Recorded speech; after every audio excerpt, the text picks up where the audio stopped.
Halo, jumpa lagi di kelasku Prestasiku, kelas pelajaran IPA online. Hari ini kita akan mempelajari sistem peredaran darah manusia. Adik-adik, apakah kamu pernah melihat orang yang melakukan transfusi atau donor darah? Kira-kira untuk apa darah yang didonorkan tersebut? Apa sih pentingnya darah bagi kehidupan? Dan organ apa saja yang berperan dalam sistem peredaran darah manusia? Agar kamu memahaminya, ayo pelajari bab ini dengan penuh semangat. Sebelum mempelajari ini, pernahkah bagian tubuhmu terluka? Misalnya terkena benda tajam seperti pisau, atau mungkin kalian pernah mimisan atau terjatuh?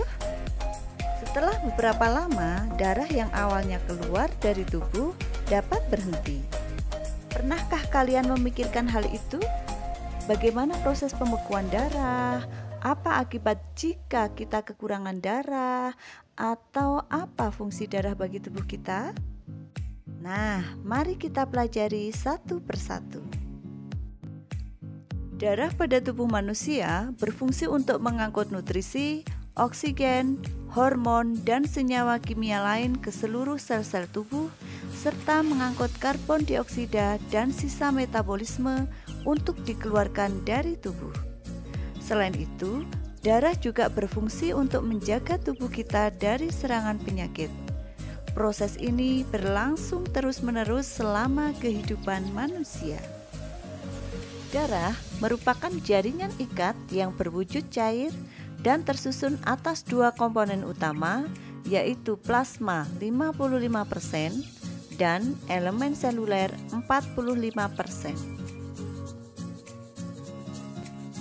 Plasma darah tersusun atas 91,5% air dan 8,5% zat-zat terlarut seperti protein dan zat-zat lain. Protein yang terlarut dalam plasma darah antara lain albumin, fibrinogen, dan globulin. Zat lain antara lain sari makanan, mineral, hormon, antibodi, dan zat sisa metabolisme, yaitu urea dan karbon dioksida. Bagian sel-sel darah. Yang pertama adalah sel darah merah atau eritrosit. Sel darah merah berbentuk bulat pipih dengan bagian tengahnya cekung atau bikonkav, tidak memiliki inti sel, dan mengandung hemoglobin yang mengandung unsur besi. Sel darah merah ini terbentuk di dalam sumsum merah tulang. Yang kedua, sel darah putih atau leukosit. Memiliki bentuk yang tidak tetap atau amebit dan mempunyai inti, berfungsi untuk melawan kuman atau bibit penyakit yang masuk ke dalam tubuh manusia. Yang ketiga, keping darah atau trombosit. Bentuk keping darah ini beraneka ragam, ada yang bulat, oval, dan memanjang, tidak berinti dan bergranula, mempunyai umur yang singkat yaitu 5-9 hari.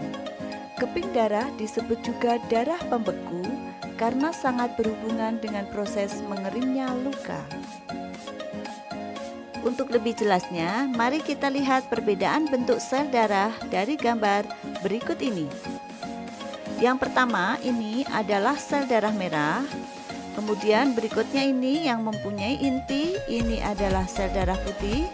Kemudian yang kecil-kecil, ini adalah keping darah atau trombosit, dan plasma darahnya adalah ini. Berikutnya tabel perbedaan sel darah. Kalian bisa simpan, bisa screenshot slide ini untuk dipelajari lebih jauh, yaitu tentang perbedaan eritrosit atau sel darah merah dengan leukosit atau sel darah putih dan trombosit atau keping darah. Demikian tadi materi tentang struktur dan fungsi sistem peredaran darah pada manusia. Video berikutnya akan kita bahas tentang jantung dan pembuluh darah, peredaran darah pada manusia, serta gangguan atau kelainan pada sistem peredaran darah manusia. Jangan lupa subscribe dan bunyikan loncengnya agar kalian bisa mengikuti video-video berikutnya.